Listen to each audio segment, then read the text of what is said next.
muddo 6 isbuuc ku dhan siyaasadda Imaaraadka uu kula dhaqmayo Soomaaliya heerar kala fog bay soo martay. nama khuseeyo waxa ay leedahay dawladda federaal Somaliland waa dawlad madax bannaanayd 28 sannadood. waxa ayna hoos imaanayeen taageerada Soomaaliya mid ah innaga qunsuliyad kuma lihin Somaliland safaaradna kuma lihin xiriirna lama lihin iska badaaya waxaan kaalin fududayn ah ku lahayn inaanu kulanna u qabanno madaxda Soomaalida. waxay ahayd bil Ramadaan 5 Juun 2017 dalal ay horboodayaan Sacuudiga iyo Imaaraadka ayaa ku dhawaaqay go'doomin iyo cunaqabatayn ka dhan ah Qatar. Imaaraadka iyo Sacuudiga waxay cadaadis saareen dawladda Soomaaliya iyagoo ku qasbaya inay xiriirka u jarto Qatar, balse dawladda Soomaaliya ayaa qaadatay door dhexdhexaad ah. wixii markaa ka dambeeyay Imaaraadku wuxuu bilaabay inuu faragelin iyo daandaansi siyaasadeed ku sameeyo siyaasadda arrimaha gudaha Soomaaliya, iyaga oo xiriiro iyo heshiisyo aan sharci ahayn la galay maamulada federaalka ee dalka ka jira, halka xukuumadda Soomaaliya ee mar walba ahayd mid sheeda kala socotay dhaqdhaqaaqyada siyaasadeed ee Imaaraadku ka wado dalka. dawladda Soomaaliya ayaa muujisay adeeg siyaasadeed, waxayna diiday damacii dulmiga ku salaysnaa iyo siyaasaddii qursiga ahayd ee Imaaraadka. Soomaaliya waxay diyaar u tahay waddan walba oo caalamka ah inay la jaanqaado oo ay la saaxiibto oo aan naloo tilmaamin waddankaan la saaxiibi lahayn iyo waddankaan la culoobi lahayn. taasna anaa ugu horreeya oo leh Soomaaliya waa xor, dadkeenu waa xor, dalkaan rabnaan la saaxiibi karnaa oo dana Soomaaliya ka shaqeynaya. waddan walbana waxaan rabnaa inaan macaamil la samaysano. markii uu soo baxay heshiiska DP World, Soomaaliya waxay dacwad ka dhan ah Imaaraadka u gudbisay beesha caalamka, gaar ahaan wadamada Jaamacadda Carabta, iyadoo markaas uga ashtakoonaysa faragelinta uu Imaaraadka ku hayo.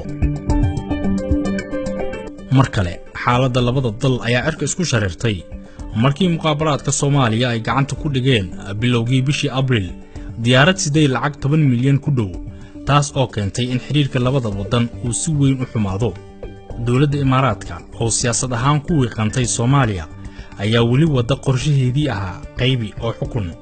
markan laba dhan bay u soo maraysaa inay la dirirto madax bannaanida iyo dawladnimadeena, maamul goboleedyada iyo warbaahinta.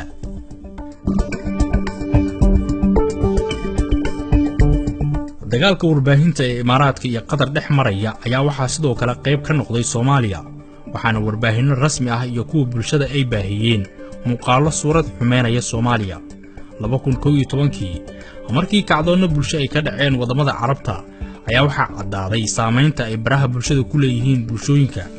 markaa dawladda Imaaraadka ayaa waxay aasaastay kooxo abaabulan oo ka shaqeeya baraha bulshada si ay uga gaashaamato wixii ka dhacay Masar oo kale.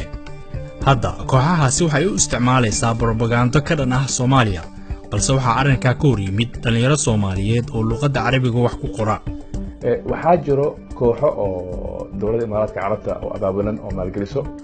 kooxaha shaqada tahay inay ajendaha dalka Imaaraadka fuliso, inay dagaal ku qaado waxay dawladda Imaaraadka diidan yahay, waxay dawladda Imaaraadka dan ka leedahane amaanto ama faafiso. Soomaaliya waasna waxaa loo yaqaanaa adlaab electronic, waxayna aad u joogaan warbaahinta Twitter